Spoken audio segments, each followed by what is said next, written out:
This is the Bulldog, Eric Deters on Real Talk 1160, ready to give you your daily dose of radio superbity.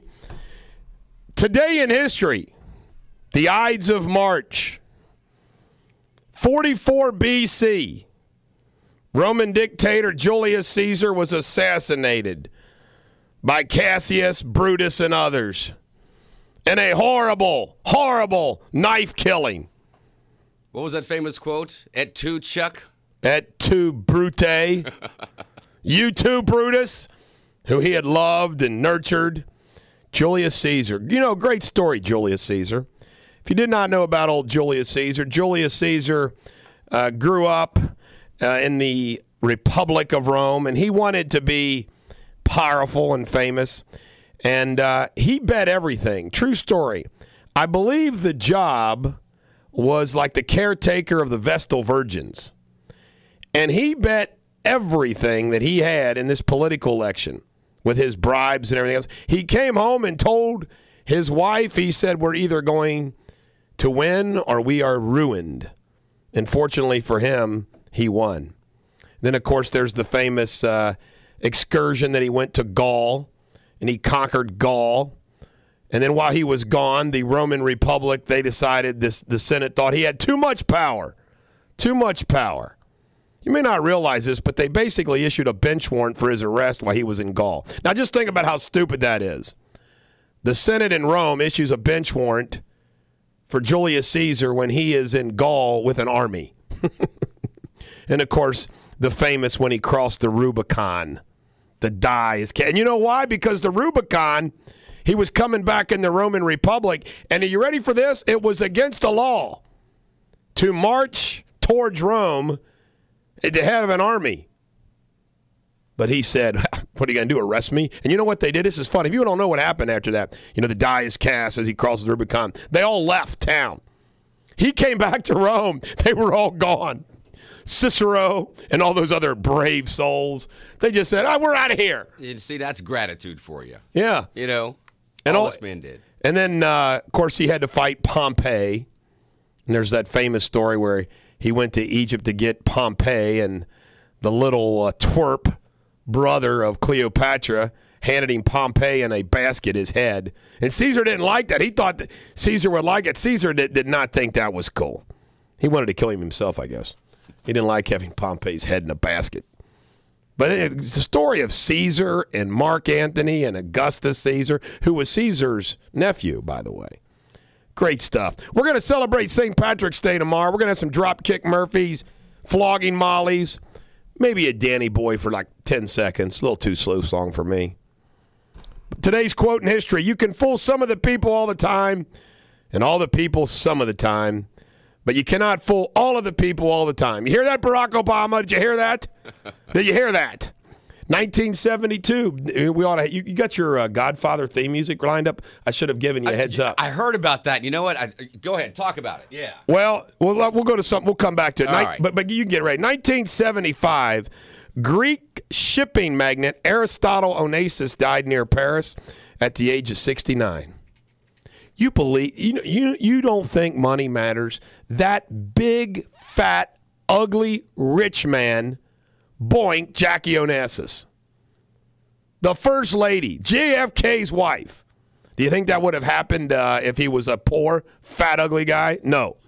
1972, The Godfather, with Francis Ford Coppola's epic gangster movie based on Mario Puzo's novel, starring Marlon Brando and Al Pacino, premiered in New York. And you know, they based this, apparently, old Mario did, on The Borgias, which you can watch on Showtime on Sunday nights. I think it starts back up in June. But you got to love this theme music. Sonny, don't get out of control, Sonny. Sonny was always a hothead. Sonny the hothead. The Valachi Papers. Remember the Valachi Papers? The Valachi Papers. Yeah. But, during that whole series, Al Pacino, Michael played it cool. Michael was the cool one. Sonny was the hot-headed one. That was a great scene when they got Sonny, wasn't it? Oh, God. Sonny got riddled with bullets. If you haven't seen The Godfather, spoiler alert. How many people listening do you think have not seen The Godfather? Oh, no. Are you kidding? Bulldog Nation Mafia members, they've seen The Godfather. Yeah, we have seen The Godfather. Yeah. The Sopranos is the modern version. I miss The Sopranos. I own it. I've watched it 3 times from beginning to end. Maybe I'll start watching it again tonight. No, not tonight. Tonight's basketball. You know what's great about The Sopranos was when Sylvia would come in and they'd all say, hey, come on, give us a little bit, give us a little bit. And then he'd imitate The Godfather. He'd imitate The Godfather. They pulled me back in. And these guys are just laughing. I thought I was out. They pulled me back in. And the mobsters are laughing at the mobster imitation. You're right. That's hilarious. I mean, it is. Classic movie, though.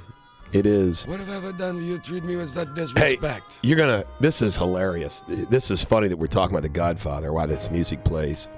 What business was Tony Soprano in, and what business are mobsters famous for? Waste management. I am not making this up, okay? Yesterday, Bulldog Waste Management, Inc. was incorporated. No. True story. We have hooked up with a company that specializes in reducing people's waste management bills dramatically, including, this is a true story, our company, the Deters company, which owns a chain of convenience stores, Wendy's restaurants and whatnot, they've reduced our waste management bill by $7,000 a month. Nice. And they want to hook up with me, and Bulldog's Waste Management was incorporated, and how do you like it? Hey, Jamie, if you're listening, maybe we'll advertise on the radio station. Jamie, listen to me. Sit down. Talk to him. Make nice with him for a while. But how funny is that? The Bulldog Mafia, we are in the waste management business now. We are a conduit. Just make sure you keep the books good, okay? Keep the books clean. Keep the books clean. Hey, if you want your waste kind of cleaned up, we take care of that, and we take care of a few side things, too, if you know what I mean. If you got some problems. We'll take care of your problems. The guy's name's not Tony. His name's Chuck. I know Chuck doesn't sound very Italian, but Chuck can come over and take care of that. He looks Italian. He wears a Pacino hat. Looks like Michael. Did you ever watch, I know this was a silly cartoon back in the 90s. Steven Spielberg did. Was it Animaniacs? Do you remember that? And they had a segment called The God Pit with the God Pigeon. The God Pigeon, I love it. And he talked like Marlon Brando. And these little pigeons would hang out in Scorsese Park. That's funny. It was hilarious. It was Spielberg, of course. It was brilliant. It was genius. Brilliant. Famous birthdays today. I love when we have a trifecta of famous birthdays. Birthday number 1, Eva Longoria, who is 36. I want to confess, and you know what? I'm going to say this publicly because the other day, my wife thinks I'm in love with Ashley Judd. I'm not. I think Ashley Judd's a good actor, and I think she's cool, but I'm not in love with her. And she says something about her denying her affection for Matthew McConaughey. And she goes, he's super hot. So in revenge of my wife, Eva Longoria is super hot. There you go. By the way, my wife comes up again later in the show because of something that's come up relative to Barack Obama and the NCAA. Also turning 50 today, Fabio. Good golly. The guy's got hair and muscles. What else does a man need? Okay, maybe a brain. And money. And then finally, on the historical front, and thank God we don't have how old he would be today. Ladies and gentlemen, the American jury, I approve of the 4 presidents who are on Mount Rushmore.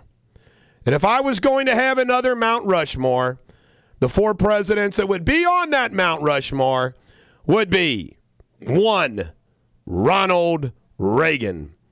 2, Harry S. Truman.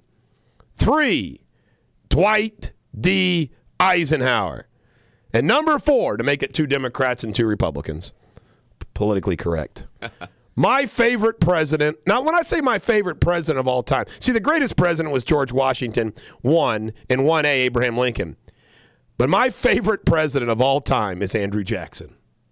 Andrew Jackson was a hot-headed Scotch-Irishman. Thank you very much. I knew you were going to say that. He fought duels. Think Bulldog would have liked to fight duels? Yes. I've publicly admitted that I wish they would allow duels. But Andrew Jackson's birthday is today. So in honor of Old Hickory today, I want you to Call up the person that you hate the most in the world and challenge him to a duel with spoons if you have to. You watch. The Cincinnati PD is going to say, "Man, we got an uptick. We got an uptick in crime around town, man. People are out there shooting at each other." Now because they're leaving the tie and they're stealing the spoons. Yeah. The weather today, guys, scattered thunderstorms, but it's high 76, so no complaining. I got jack wagons. I got oracles. I got shoot the thrill. This is the Bulldog Radio Superbity on Real Talk 1160. Remember Bill O'Reilly's Talking Points coming up at 7:28 this morning here on Real Talk 1160. And now, let's get back to the Bulldog. This is the Bulldog, Eric Deters on Real Talk 1160. If you're a small businessman out there, you know that I got your back. I'm all about small business. And if you want to promote your business, why don't you call up the radio? You call me personally. Email me, eric@ericdeters.com, and I'll get you a deal to be on this radio show. I'll even do your ads for free. You know, some of these big hotshot radio talk show hosts, like Rick the Brick, charge money. You know, Rick the Brick charges $1,000 for a commercial promo. I do it for free. $1,000, huh? He doesn't get much work then, does he? Rick the Brick, $1,000. Jack Wagons of the day. By the way, why don't we do this? Now, I chose this song because it's really, to be honest with you, I like Thunderstruck. I like all this. But my favorite AC/DC song is Shoot the Thrill. So what? And I did it because, Shoot the Thrill, NCAA tournament. NCAA starts today. Shoot the Thrill, play to kill. You're getting the analogy. You're getting the metaphor. So you know what I decided to do? Let's do the Jack Wagons, and we won't play the Jack Wagon and Oracles. But we're going to do it to AC/DC. Shoot the Thrill, play to kill. Too many women, too many pills. You know what? You mix women and pills, like the woman on the pills, it's a problem. It's a problem. Better hope she stays on that pill. Here we go, baby. I think we ought to play this every 15 minutes. Boom, boom, boom. Are you ready for some Irish music tomorrow? Yeah, we can do that. Yeah. Yeah. TC, I'm taking you all the way to the top, buddy. You and me. Oh, yes. How come we can't do a rock show one day? Because we'd have to pay for that. This place owns all these radio stations. Can't we do a rock show? You and I would be fun, double DJ.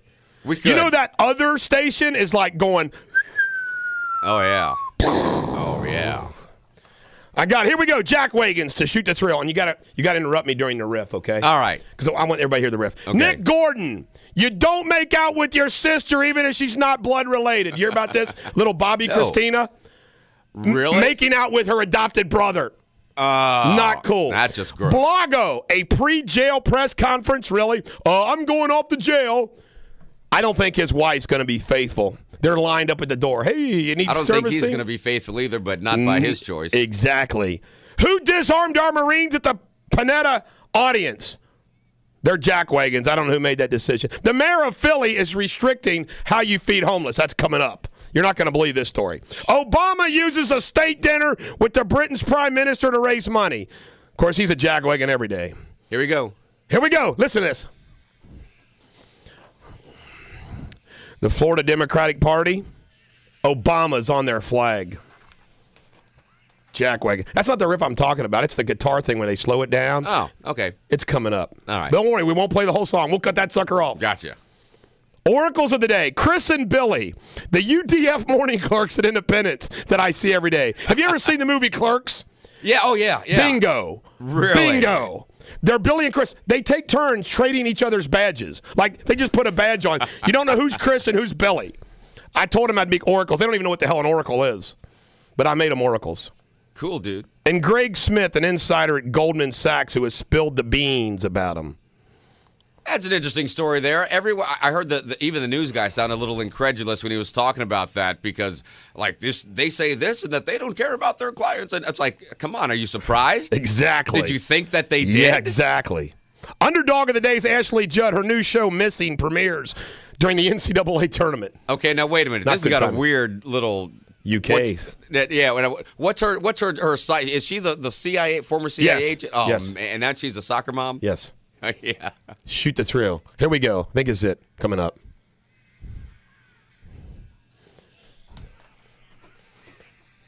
Duran Lamb, baby. From downtown. Here we go. Here we go. This is what I'm talking about. Shut up, Bulldog. We just want to hear it.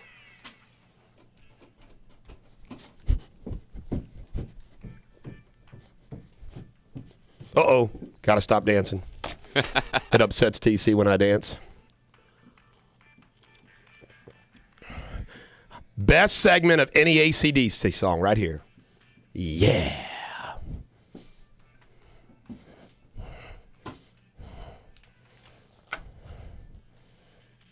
Thank you, Cincinnati.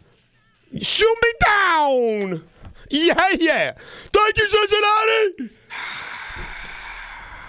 We love it. We love it. We got some Obama humor, it looks like, today. What is Obama's new 999 plan for America, TC?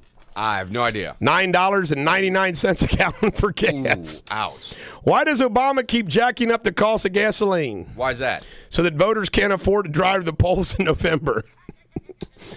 Obama is, I didn't proof these, but they sound pretty good. Obama is demanding that Congress give him another $1 trillion spending bill. Most of it's for gas. Why are jobs at all-time lows and gas at all-time highs? Why is that? Obama's back from vacation. I don't even know if I get that one. Good God. I love it. I love it. I love it. I love it. Oh, here's the. Well, I'm going to save that. I got the whole Julius Caesar story for you. In pop culture, you ready for some pop culture? We are ready for some pop culture. Bobby Christina, that's Whitney Houston's daughter, has been seen making out with her adopted brother, Nick Gordon. Yuck. Bulldog note. Do you think Nick knows how much she inherited? Cha-ching. $20 million. Wow. Nick goes, hey, man, it's cool, man. Hey, can we hang out, Bobby, Christina, man? We're not we're really not blood related. We're not Yeah. blood related. Come on, man. That's what Marsha and Greg said to each other on the set of the break. We're not really. We're not really related, brother you know? and sister. Yeah, you That's know. disgusting. Yeah, you know. Now you watch. I give it another year, 2 years. They'll find the lost recordings of Whitney Houston. Can you imagine how much they're worth? Oh man. Because it's like when they find the lost radio shows of the Bulldog. There's radio Right. shows that were cut by the Exactly. radio station. Of course, it won't be worth anything till after your demise. You know. Right. So, My children will make money. yeah. Riley will be a rich little girl, won't she? Luck, the HBO show, is canceled. Do you know why? What does luck rhyme with? Oh, fire truck. I'm not kidding you, man. It sucked. You know, I love HBO shows. I've tried 4 or 5 times to watch this show. It sucked, and it's been canceled. Well, good. It should be. Missing, I already mentioned this, Ashley Judd begins tonight at 8 p.m. Bulldog note, bad timing, NCAA, including her UK Wildcats play at 6:50. That's got to be killing her. I mean, come on, Ashley. That's a huge fan, too, you know? Ashley. Couldn't she have pulled some strings to the network? She should have pulled. And by the way, I do not have a crush on Ashley Judd. I've just mentioned her show now 6 times in the first 30 minutes of this show. But my wife admitted she thought Matthew McConaughey was hot, so it's war. Okay, sports. NCAA basketball today. UK plays Western Kentucky at the Louisville Yum Center. Yum. Yum, yum, yum, yum, yum. Good vibration. 6:50 p.m. We come back. We will finish up the sports. And I got an angle on my wife now not to vote for Barack Obama on Real Talk 1160.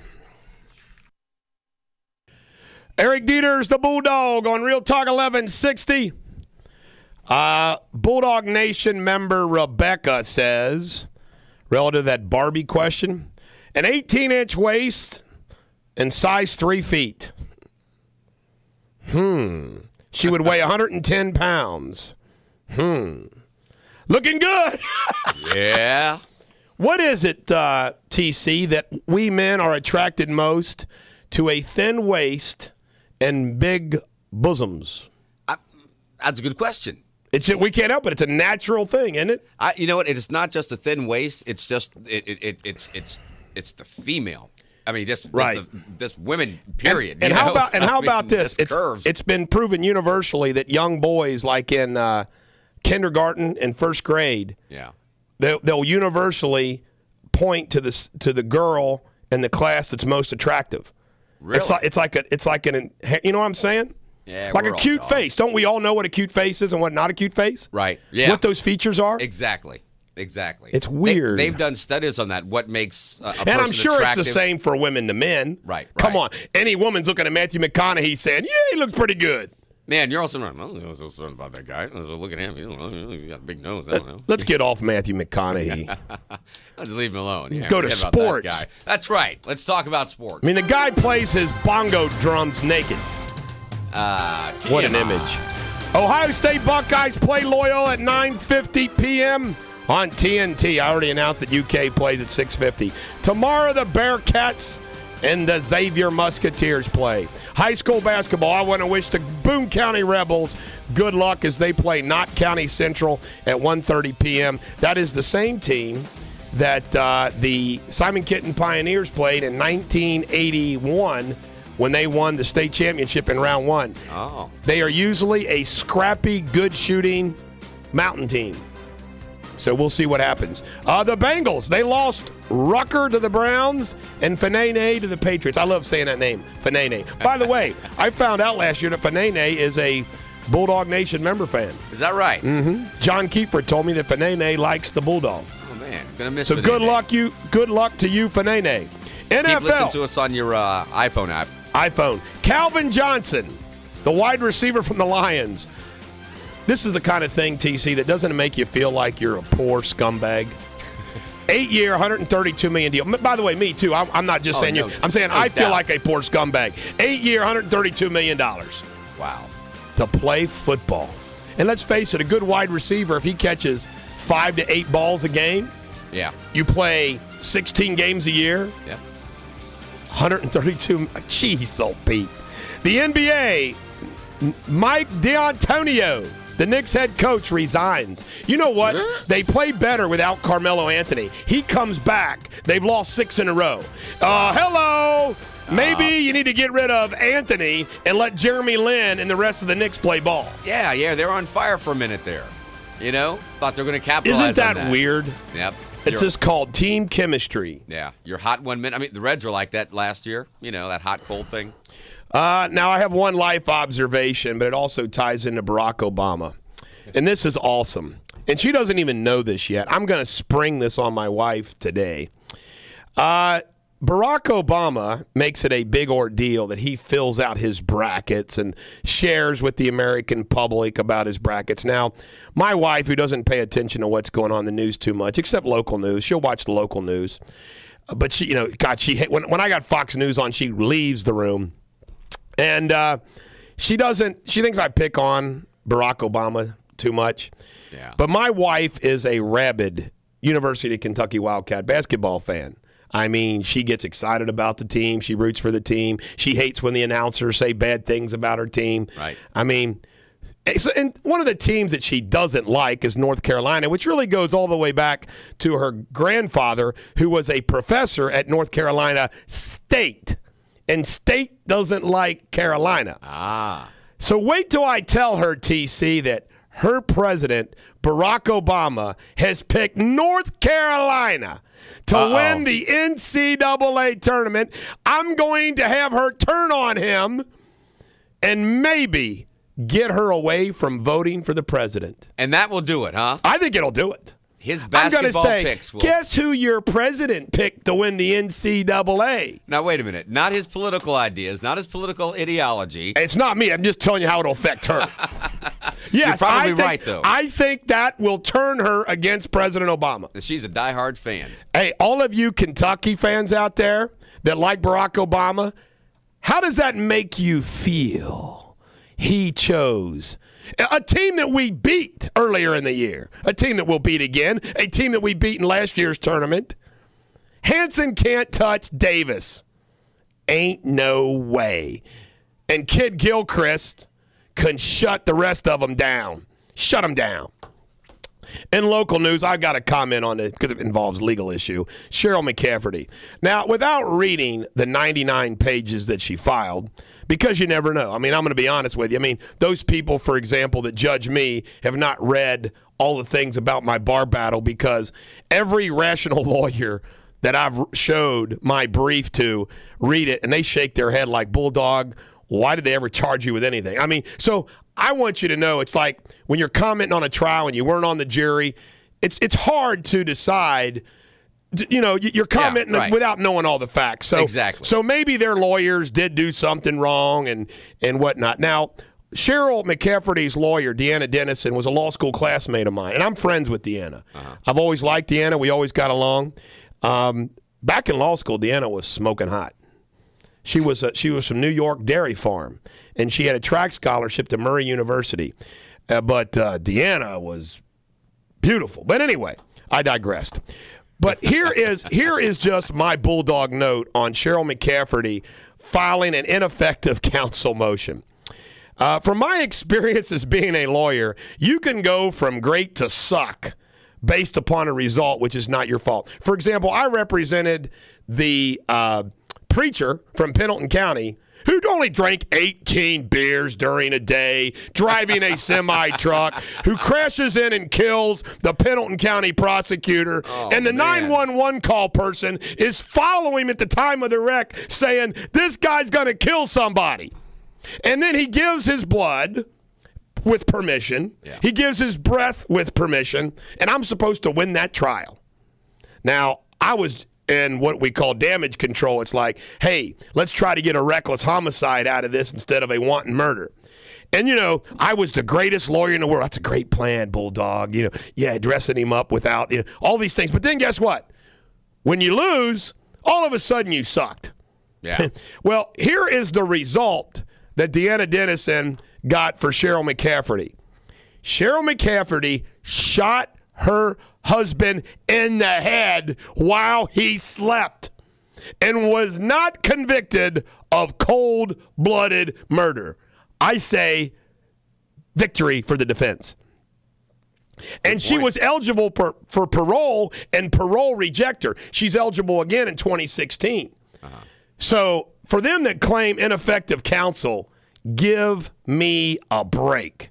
I think Deanna Dennison did a hell of a job for Cheryl McCafferty. You know, I wonder if it's possible ever to get the true story, the whole story, what led to this and that whole thing, maybe the kids at one point, but can you see that as a made-for-TV? No, not even a made-for-TV absolutely. movie. It's a movie. Know? Absolutely. That's a movie. You know, and not just the burning bed syndrome. I mean, I want to see the whole everything. I mean, what was going on in her head? Now, here's something going on, and you cannot libel or slander the dead.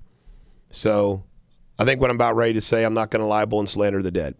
Okay. The Enquirer has been fighting for 3 years to try to get the Fort Thomas records in this case.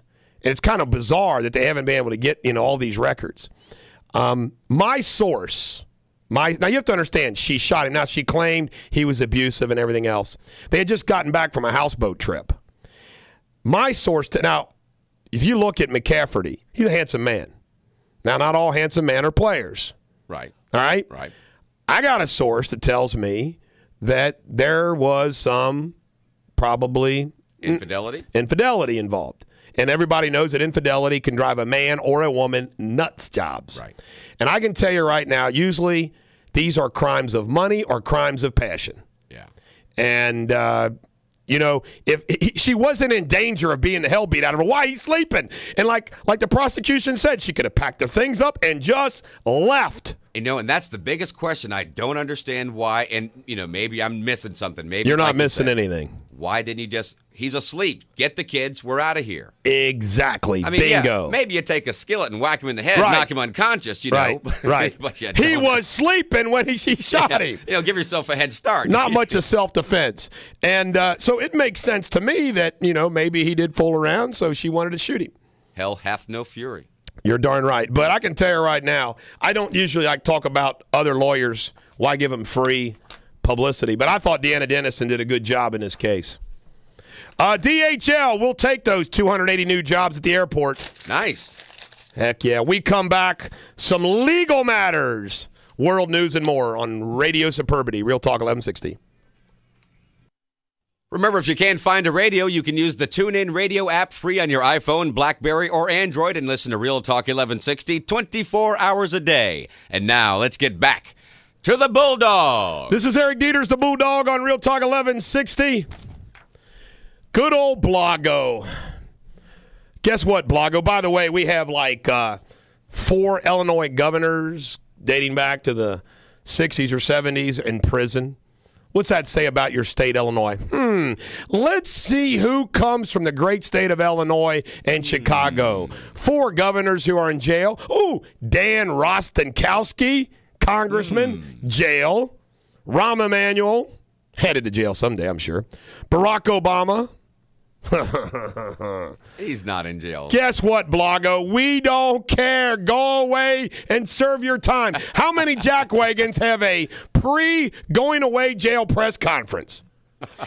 Hey, Blago, you tried to sell a U.S. Senate seat, and it was captured on phone recordings. This guy is in a totally another. I mean, he is in another world. And guess what he did, TC? He denied it. He went to trial, was convicted. Then he slobbered an apology to the judge, get sentenced, and now he's saying, I'm innocent again. Yeah. Make up your mind, Blago. This guy's in a different. What color's the sky in his world? I don't know. I've got something really valuable, and I'm not going to give it up for nothing. That's not selling a Senate seat. Oh, that was just jive talk.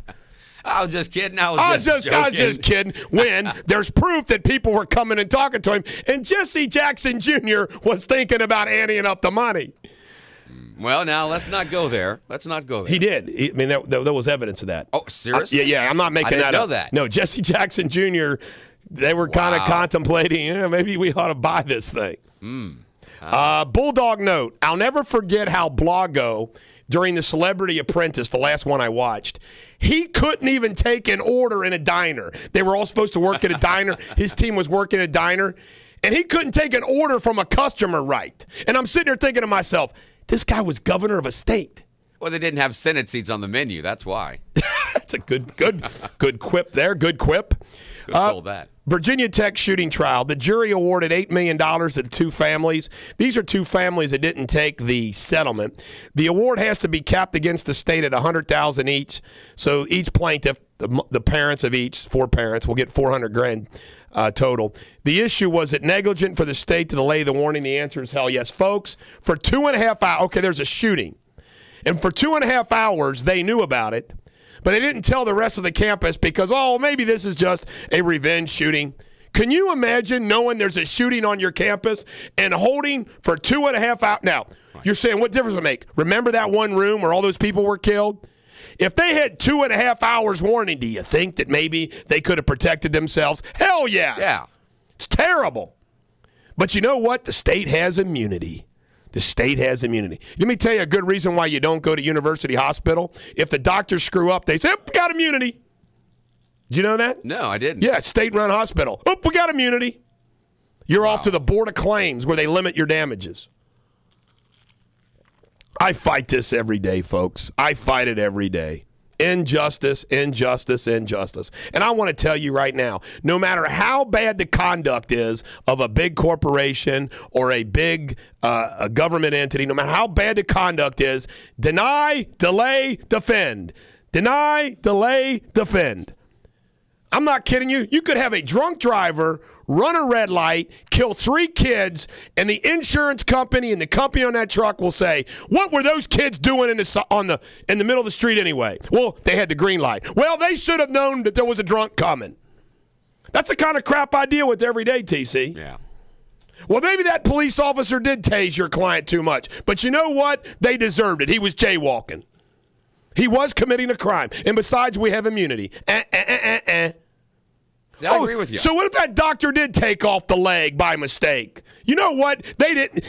Your client didn't need 2 legs, Mr. Deters. 1 leg is enough to go through life. We have great advancement in artificial limbs. Your client didn't need 2 legs. Pound salt.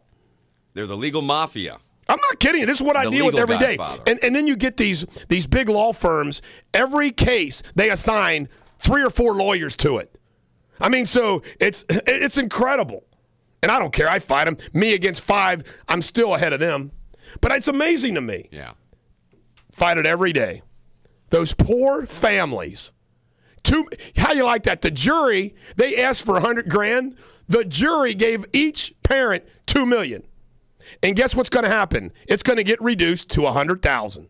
Why? Because that's the limits. And do you think that encourages people that work for the state to do a good job when they know they're limited on how much the damages are? Right. Ladies and gentlemen, that's the problem with these medical malpractice tort limit reforms. Do you think it's going to encourage good care when everybody knows, well, they can't get more than $300,000 from me, even if I render that child a paraplegic? Get me started. I live in this world, folks. I know what I'm talking about, and I'll debate anybody, anytime. All right, in world news, good old Panetta, our Secretary of Defense, flies in to Afghanistan, and before he lands, or after he lands, a suicide truck loaded with gasoline, and by the way, this was an Afghan interpreter, crashes his suicide vehicle. Gasoline's all over him. He burns up and dies. But he was headed towards Panetta's plane. Now, this is interesting along these lines. The killer of the 19 was flown out of Afghanistan, and many in Afghanistan are upset. But this is what I'm upset about. All right. The Marine Corps in Afghanistan had an audience with good old Panetta, our Secretary of Defense, Leon Panetta. For the first time in American history, they disarmed all of the Marines for this audience. Now, let me tell you how my analytical brain works. It's terrible and wrong either way. Let me explain. If the reason they disarmed the Marines is based upon a distrust of them, that's terrible and wrong. In other words, if the Secretary of Defense and the Marine Corps did not trust our Marines to sit armed when meeting with the Secretary of Defense, that's wrong. Now, what if they had good reason to not distrust the Marines because of what happened with that one Marine going berserk? Well, guess what? If our Marines are so disturbed about their mission that the Secretary of Defense and the Marine Corps have a legitimate reason to be concerned, that's terrible and wrong, too. Now, that's an issue right there. It's like, well, so we got one loose cannon over here. How many more do we have? You know? You're right. And that's clearly what went down. And I Why don't else think would they're you being disarm paranoid. them? No, you're right. I agree. But now, then, I know there has to be other issues of security, disarming your audience right there. It's the first time it's ever happened. Did they do that for President Bush or President Obama when they visited the troops? This is the first time this has ever happened with the Secretary of Defense meeting the troops. That's pretty intense. That's very intense. You know, because like you said, they must have had good reason. And, I got choked up yesterday when I was reading the names of those 9 soldiers because I'm sitting there reading their names off, and they're 21, 22, 23. When we come back, we're going to cover politics, and we're also going to cover the comments that were made by Barack Obama and Prime Minister Cameron at the, a Rose Garden press conference. And I'm going to address some of the comments that were made there about Afghanistan, and I feel very strong about it. I mean, and I'm sitting there listening to the President of the United States, say these things, and all I keep thinking about is, you hate to bring this up. It's almost like if somebody does something evil, you bring up Hitler. Every time there's a war, you bring up Vietnam. But when you think about the lies, the plain, flat-out lies that were told during the Vietnam War, well, I'm going to tie it into Vietnam when we come back. This is the Bulldog. Tom Jones in it on Real Talk 1160. This is the Bulldog, Eric Deters, on Real Talk 1160, delivering radio superbity to you. 513-579-1160. 513-579-1160. You should put that in your phone, and you can just click on Real Talk, and you'll have it. 513-579-1160. If you want to weigh in on anything that I have to say. Put us on speed dial. Speed dial. They still have speed dial?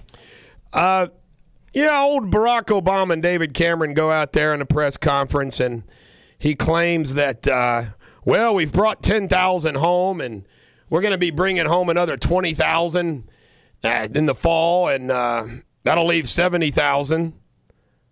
Are you kidding me? That's still 70,000 too many. And he says a strong coalition force. I haven't checked it out yet. I wonder how many Brits are there. A couple hundred. And they call it a coalition force. I'll guarantee you they don't have 10,000 troops there. Quite a few of them pulled out a few years ago, didn't they? Yeah. But it's a joke. And let me tell you the mixed upness of this, okay? A little while ago, about a month or so ago, we learned that there were secret negotiations with the Taliban to, how we're going to exit. Then all of a sudden, the Taliban does some attacks. Then we have the Quran burning. And why did we burn it up? Because the Qurans were defaced. So we wanted to burn them so they wouldn't be out in circulation, defaced. And then we get in trouble. Then we have a Marine that loses it, goes bonkers, and shoots about 19 kids and children. And women, and the next thing you know, we got even more of a problem. Meanwhile, we got Karzai. Karzai the corrupt. Everybody knows Karzai's corrupt. And he's the guy we got to deal with. And you don't think Karzai and his minions are playing one off the other and, talking to Taliban, talking to us, playing one off the other, taking bribes? His brother was in charge or was part of a bank, the big bank there that went under. There was reports of military soldiers that were given cash, bundles of $100 of bills, millions of dollars of bills. And what were they supposed to do with this money? They were supposed to use it to basically bribe Taliban and everybody else. They said they were throwing the packs around in this room like it was incredible, all this cash. What the hell were they going to do with the cash? And then what did we learn? We learned that we have spent millions and millions of dollars on gravel roads in Afghanistan. I mean, it goes, this is a nightmare, folks. It was a nightmare from the beginning. George Bush was right to go and try to bomb the hell out of bin Laden in Afghanistan. And it was maybe okay to put in a few special forces, Navy SEALs on the ground in the beginning. Focus, getting bin Laden, that's it. Kill bin Laden, get the hell out. And remember what happened. At one point in time, we had a drone, knew exactly where bin Laden was. He was still in Afghanistan before he slipped off into Pakistan. And what did we do? Instead of blowing him to smithereens, we had to wait because we wanted the Afghans to get him. And what happened? He slips away. We could have killed bin Laden, job done, within a freaking year. It's terrible. We have men dying in Afghanistan by those things that I read all the time when I have to announce their death. Improvised explosive device. An IED. Good golly. It goes on and on. And I watched a documentary, a real-life documentary, where this Marine group went into a town, captured the town, got it under control, and soon as they left the town, it was taken back over by the Taliban. It's a joke. It's a joke. And they lie to us. Government lies. They lie to us. My good buddy, Bulldog Nation member Jason, who pointed out the other day in an email to me about whether you like it or not, big-time corporate America controls everything in this country. I agree with him.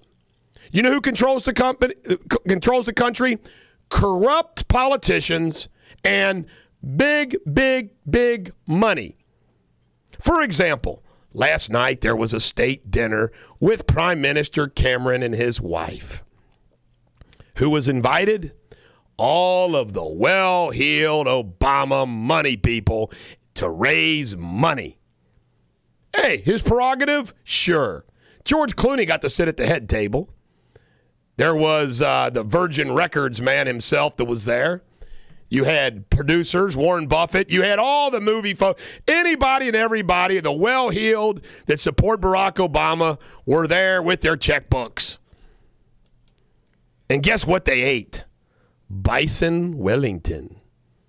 Halibut on, what was it called? Potato crust. It's things that you and I would never eat. And by the way, I'm not anti-filthy rich. I actually have some friends who are filthy rich. I don't have any issue with the filthy rich. But let me tell you something, folks. They live in a world that's not ours. It's not even close to the world that you and I live in on a daily basis. Let me give you an example. This cracks me up. Demi Moore. Demi Moore goes into some rehab thing, and then I heard that She went to her home in Utah, and now she's on vacation. You hear this all the time. These filthy rich people, they're on vacation. Vacation from what? Michelle Obama. Oh, God, the job of First Lady is so hard. Let's go. You know, you and I, if we're lucky, get a week vacation, right? No. 17 days in Hawaii, paid for by the taxpayers. Then Martha's Vineyard, paid for by the tax. Aspen ski trip. You know, Rolling Stones and old Mick Jagger and B.B. King and the rest of them. Concert, private in the White House. Meanwhile, they lied to us. You wonder why? You wonder why I say we need an armed revolution? Because guess what, folks? It isn't ever going to change until there's an armed revolution. And by the way, I'm not talking about an armed revolution of anarchists. I'm not talking about an armed revolution of jackwagon occupier socialists. I'm talking about an armed revolution of patriots, people like the Tea Party, people who pay taxes, people who are lovers of America like you and me, God, the Constitution, and the pillars. People that understand what America was meant to be, what it was supposed to be, and what it will be after we have our armed revolution. And until enough people in this country realize that's the only way it's going to change, it's not going to happen. The political process is broken with super PACs controlling everything. Everybody's got a super PAC. Newt's got his super PAC. Santorum's got his super PAC. Mitt Romney's got all kinds of super PACs. Barack Obama, he decided, hell, what the hell? I'm in too. I'm going with the super PAC. And they lie, and it's corrupt.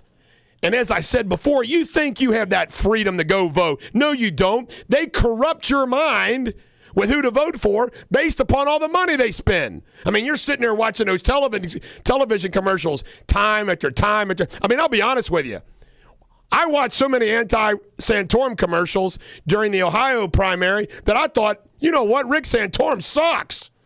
I mean, they pounded him into the ground. And you know what? And it was an honest commercial. The commercial was honest about him saying, well, sometimes you got to take one for the team. Well, that's a really principled person. But guess what? The reality is sometimes you do take one for the team to get a deal done. But they lied to us, folks. We have no say in what's going on. And until there's an armed revolution, and you say armed because that's the only thing that's going to make any difference. You're not going to change it through the political process. Look what happened. Barack Obama said, well, that was one shellacking that I got in 2010. Did it change his ways? No. Does it change Boehner's ways? No. Does it change Harry Reid and Pelosi's way? No. They just hold on to their power. Lord Acton, power corrupts, absolute power corrupts absolutely. And you know why they get away with it? Because America's filled with a bunch of wussies. Used to not be that way. Now we have half the people in America riding the wagon, half the people pulling the wagon, and the people that are pulling the wagon are so tired, exhausted, and stressed out, they don't have time to find out what the hell is going on to correct the problem. They're like, what the hell has happened?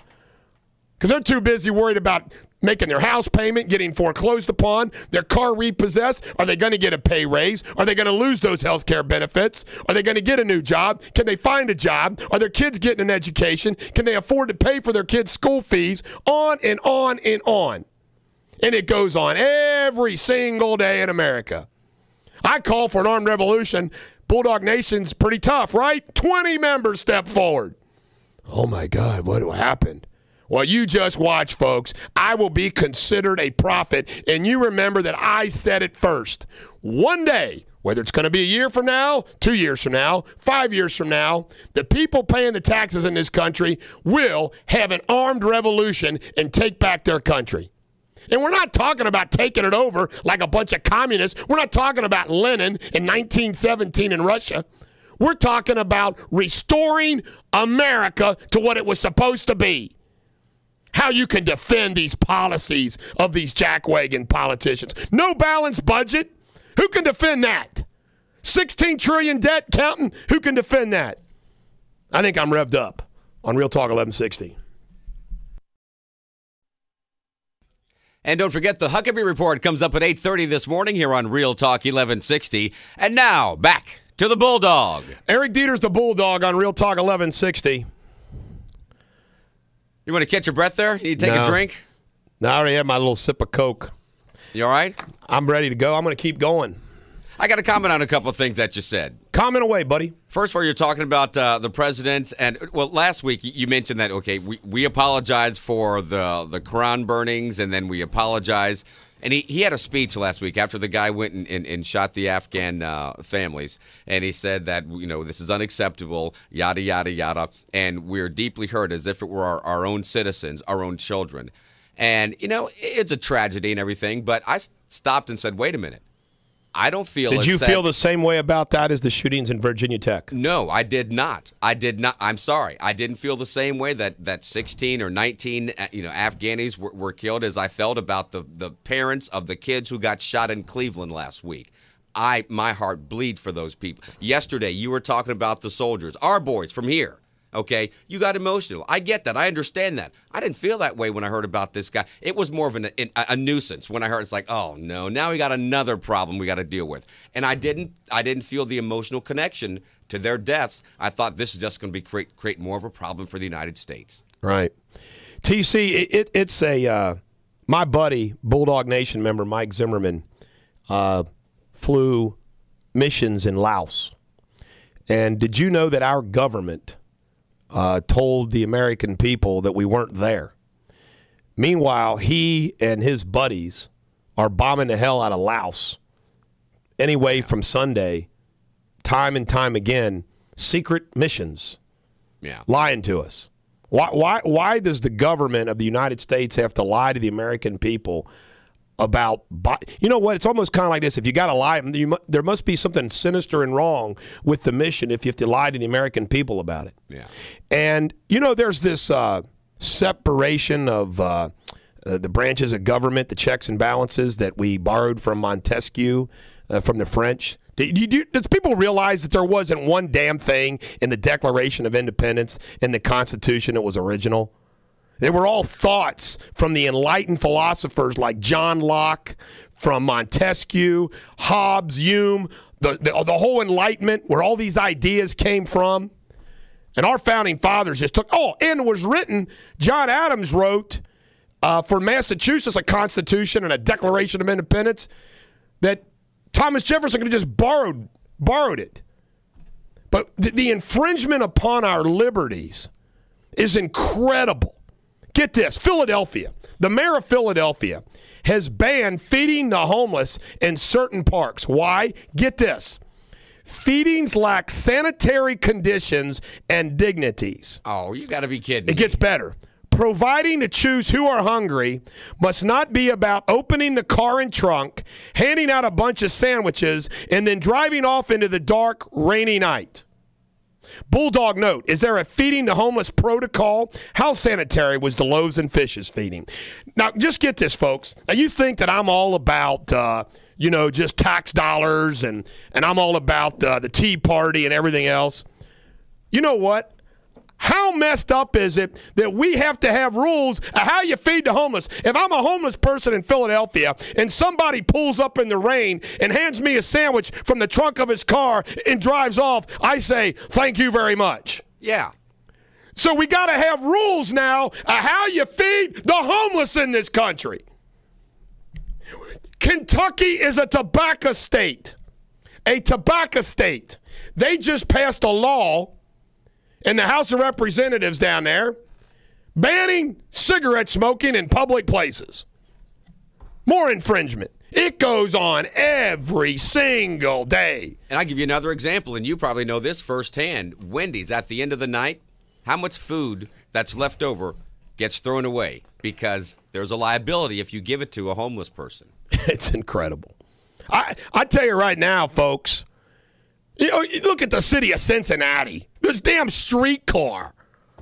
What a joke. You elect these guys. You elected Mallory, Mr. Ribbon Cutter. Let's discuss some politics where I can get into some more jackwagonness. Saturday is the Missouri GOP primary. Sunday's Puerto Rico. Tuesday is Illinois. The delegate count, Romney's at 495. He's almost halfway there to the 1,144 needed. Santorum's at 252. Gingrich, 131. Paul, 46. Now, let me tell you something, folks. There's something that we call a politician, and there's something we call a statesman.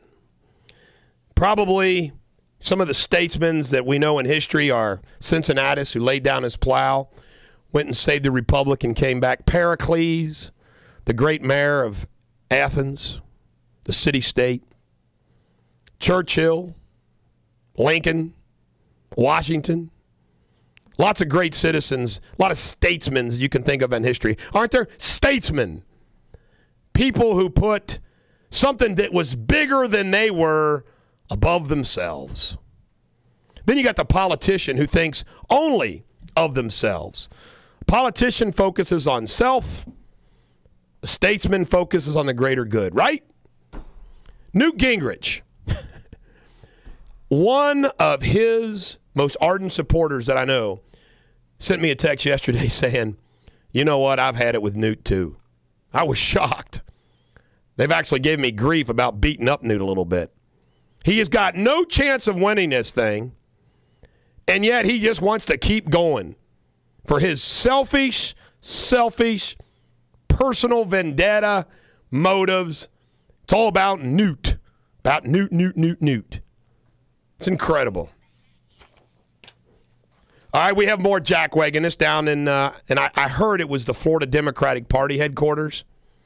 They've got an Obama face on the American flag. Right where the blue field and the white stars are supposed to be. Let's put a Barack Obama picture on it and raise the flag. Now, is it their freedom of liberty to do it? Sure it is. Is it reflective of something that is wrong in America? Hell yes, it is. That's incredible to me. Imagine how that makes veterans feel. And by the way, there is protocol about the flag. There are rules about the flag. Again, I'm not Mr. Rule Man, but, you know. What do you think about that, TC? I think it's a colossal waste of time and energy. I mean, I don't see the point. Is that going to garner support for the president? No. See, I agree with you. It's like burning the flag, you know. They're allowed to burn the flag, but I disagree with it. So I kind of fall on your category. It's like, you know, they want to put it. In fact, you know what they ought to do? They ought to ignore it, because anybody that dislikes it, it's going to help them. In other words, it's like, hey, look. Right. You know, but just don't let it be an issue on its own, and it takes care of itself. And you'd think, now, if you want to put up campaign signs, that's one thing. But to put his picture on the flag, first of all, you would think to do that, he must have done something great. Right. Well, okay, why? Why is that there? Right. Waste of time. Waste time. Gasoline, folks. $4 in Illinois, Alaska, California, and Hawaii. We've reached the $4 level. Now, this is funny. I understand Hawaii. I understand Alaska, you know, far away. I understand California because they're just messed up. Illinois. A little too close to home. Hey, Illinois, how you like that, Mr. President? Your home state.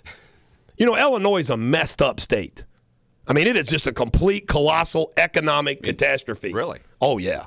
They got tax issues. They got revenue issues. They got budget issues. Let me see what else I had anything on economics. Goldman Sachs. Greg Smith, an executive director at the bank, resigned with a blistering editorial in the New York Times that accused the bank of losing its moral fiber. And they dismissed customers, as he refers to them, as Muppets. Muppets.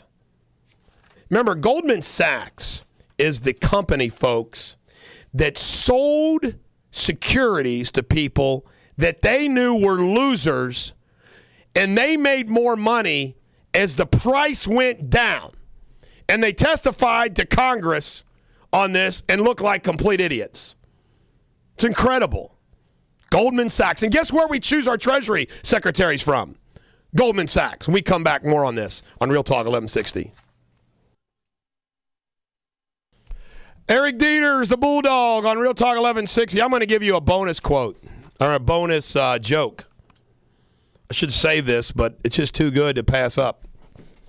Since I've raised a little hell here, you know, I'm able to shift gears, try to save the country from ruin. You know, I think the reason why you listen to my show is because we bond together, because I express what you're feeling. All those frustrations, all those aggravations you deal with on a daily basis, I deal with them too, folks. Like yesterday when I shared with you about the city of St. Bernard. Now just think about this. The jack wagons from the city of St. Bernard, the voters, elect this council and this mayor to the village of St. Bernard. They're in charge of taking care of their waste dump down on Ludlow Avenue, where my clients live on Banks Avenue, right on top of the damn thing just about. Now, there's toxic waste in this so bad that they release methane gas from the dump in a controlled manner. They use it for a soccer field for little kids to play. Meanwhile, I've got clients, folks. Now, just imagine this. Close your eyes like Matthew McConaughey, unless you're driving, like Matthew McConaughey. Now, close your eyes and imagine this. You have methane gas in your house so high, the EPA puts a monitor in your house to measure that methane gas, and alarms go off from time to time when it gets too high. That is the reality I've got clients with. The city government of St. Bernard doesn't do anything. They don't do anything. It's their responsibility, and my clients have to deal with that. So they would rather spend in 2 months over $150,000 in legal fees to test Tenius and Hollister, who has like 20,000 lawyers working on this case, rather than solve the damn problem. So now the Ohio EPA and the Attorney General has sent them a letter and said, we want answers by March 23rd or else here we come. Now, why does it have to come to that? Now, that is now, if you are a citizen, if you are a voter in the city of St. Bernard, how in the hell can you accept that city government? And it gets better than that, folks. Stegman, the city manager, and the mayor have said, we'll take care of those people down on Bank Avenue over our dead body. Are you kidding me? My clients aren't the ones that made the toxic waste dump and methane gas and what's called VOC, volatile organic chemicals, seep out of the waste dump onto their property. It's not their fault. And we get labeled greedy lawyers. That greedy Eric Deters is wanting to get money for his clients. Yeah, money for them to sell their damn homes. Their property values, folks, is now a third of what it once was. Let's say it was once $120,000. Their homes are now worth $40,000 thanks to the city of St. Bernard.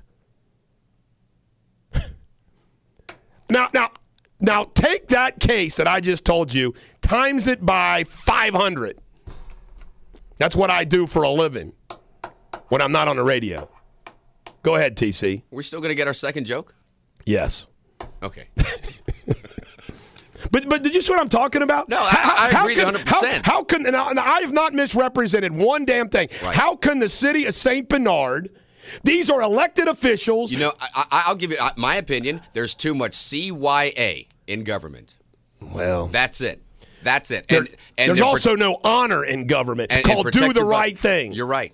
You know, everybody wears these bracelets, you know, going around, you know, what would, you know. WWJD. Yeah. Yeah. What would Jesus do? Well, why don't we wear these bracelets in Washington? What would Washington do? Or what would Lincoln do?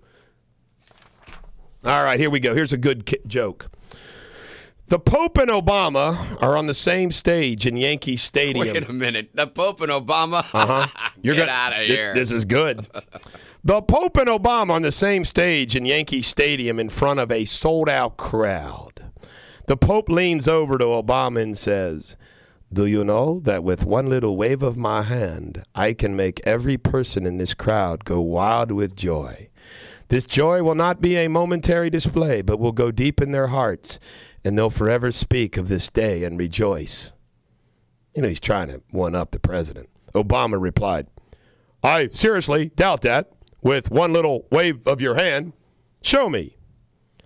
So the Pope backhands Obama and knocks him off the stage. And the crowd roars and goes wild. And there was happiness through the land. A little Catholic humor there for you.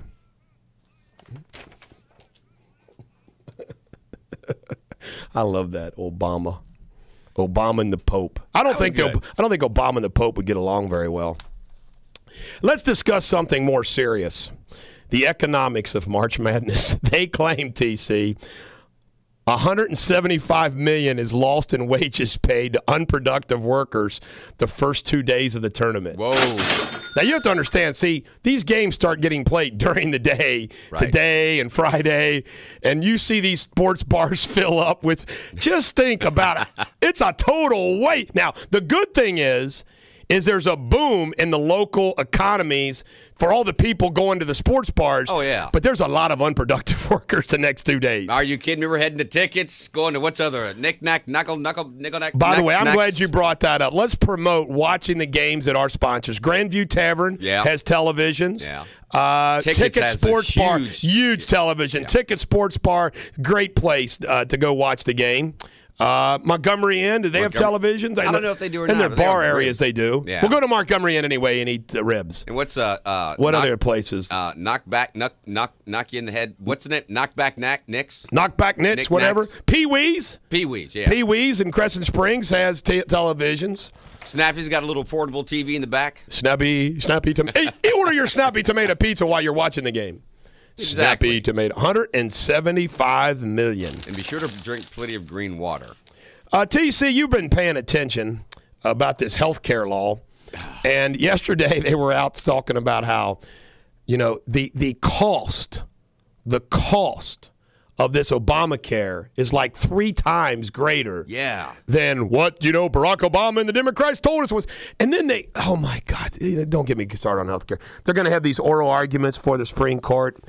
How in the hell do you pass a bill, folks, that is probably going to be constitutionally challenged?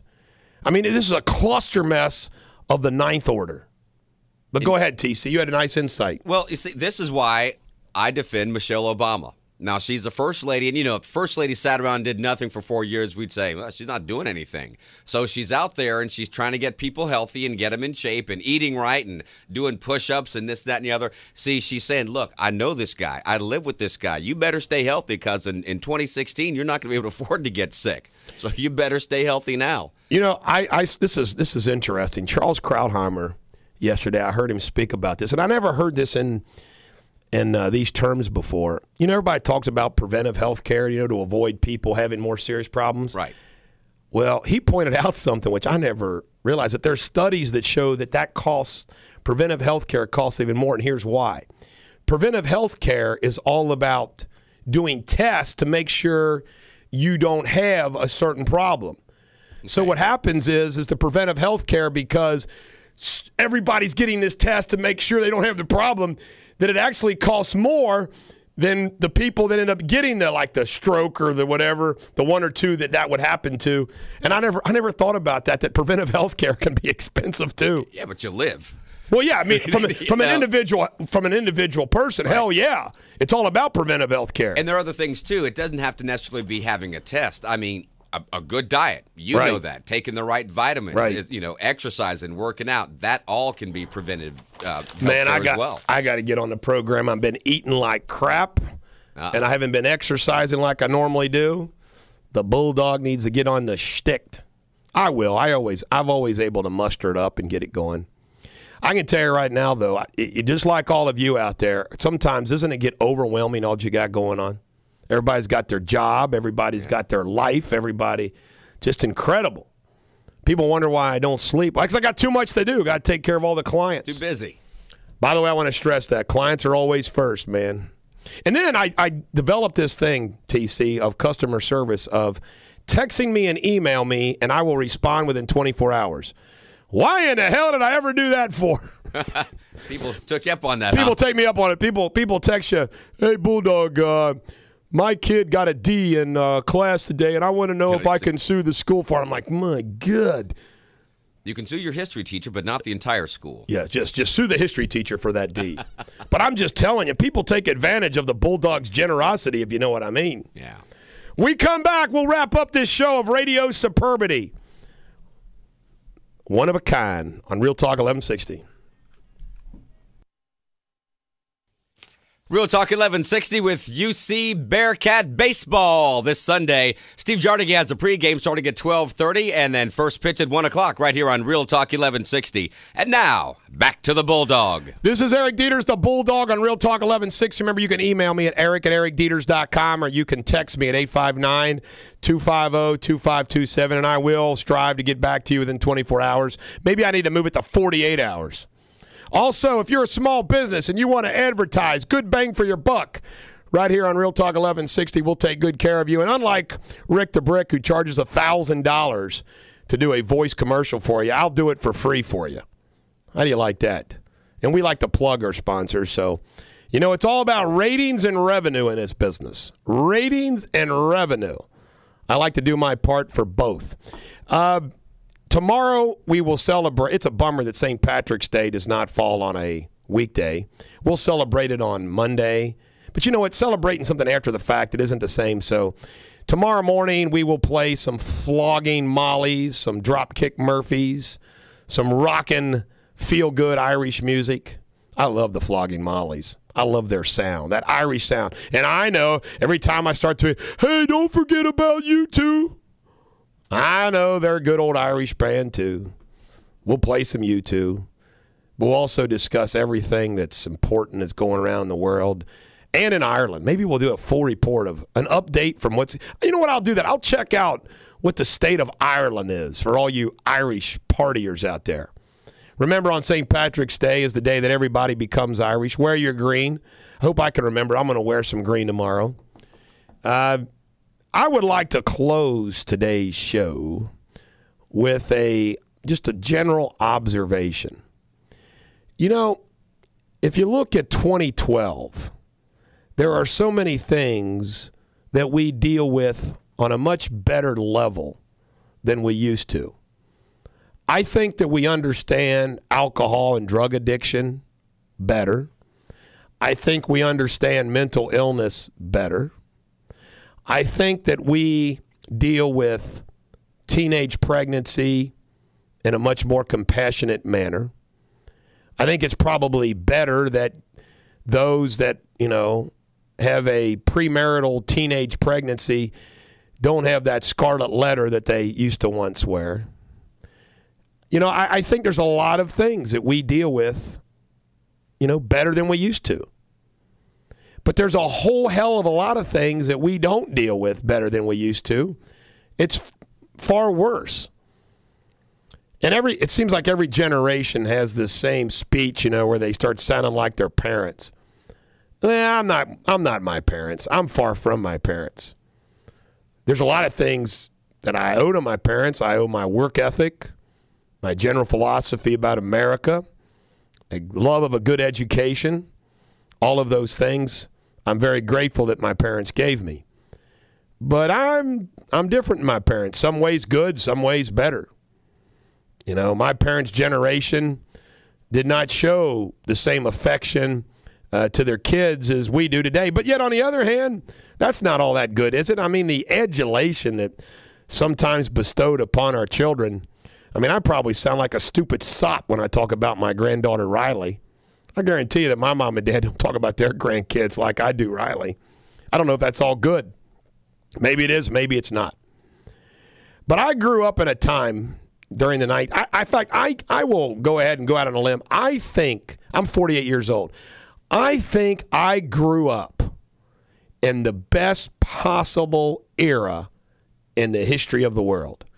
I think those that are 10 years older than me could make the same kind of argument too, from the 50s and 60s. I think they can make the same argument as well.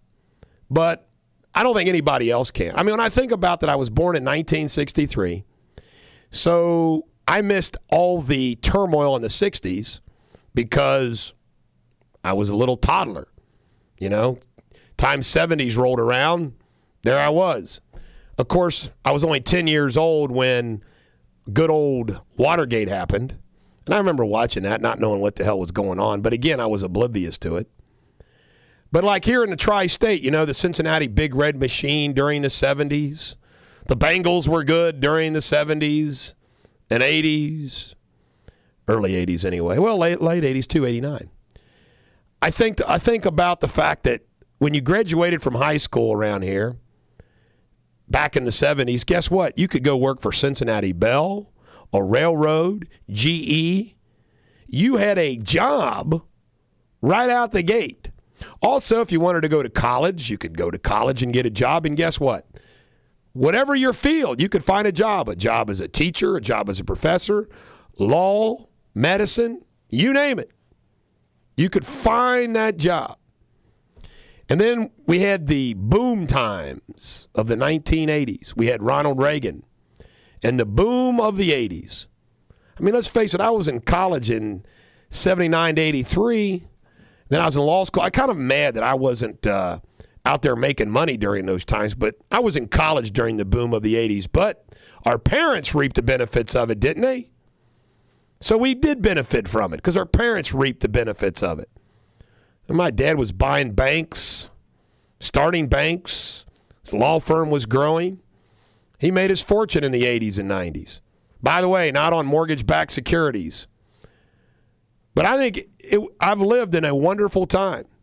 Grew up watching The Little House on the Prairie and The Waltons. It's the only shows we could watch. We could also watch Tarzan movies, John Wayne movies. We could also watch sports. We weren't even allowed to watch cartoons. We could watch Andy Griffith and Gomer Pyle. Began working on the farm at an early age. But when you compare the number of laws, the number of taxes, the number of regulations, I haven't done a study on this. I don't need to do a study. I just know it exists. But I know some Bulldog Nation member will send me the stats. I would like to know the number of laws, regulation, and taxes on a national, state, and local level compared to the 1970s, even the 1980s. Just think about that. You know what? It seemed to me when I was growing up, when you were sick, you went to the doctor. Doctor seemed to be doing okay. You paid your money, had insurance, everything was fine. You know what? The same thing going to the dentist. If you needed a specialist, there was a specialist there. There was a hospital to go to. How did it get all messed up, folks? How did it all get all messed up? I'll tell you how it all got messed up. It all got messed up from the hippies and the liberals and the socialists, in my humble opinion, taking political power. It's like we want to take care of everyone from a government level, pass more laws, pass more regulation. That's what you got to do, it seems to me. You know, it makes no sense whatsoever. We have regulated, and there's that book that just came out about the regulation. Regulated, law, tax. The destruction of America, one law, one regulation, one infringement upon our liberty at a time. Man, I'm for liberty. Liberty. The entire basis of our country was founded upon liberty, the individual having that liberty, government only doing that which it was needed to do, self-reliance, and by the way, folks, government from the consent of the people, by the people, for the people. The consent. Do you consent to your government in Cincinnati? Do you consent to the government you have today? Do you consent to that government? I don't. And what course are we going to take to change it? I'm telling you, the tides of revolution are coming. This is the Bulldog. Every dog has their day. Tomorrow, we'll celebrate St. Patrick's Day and report on UK and Ohio State victories and get you ready for the Bearcats and Muskies. Wins on Friday on Real Talk 1160.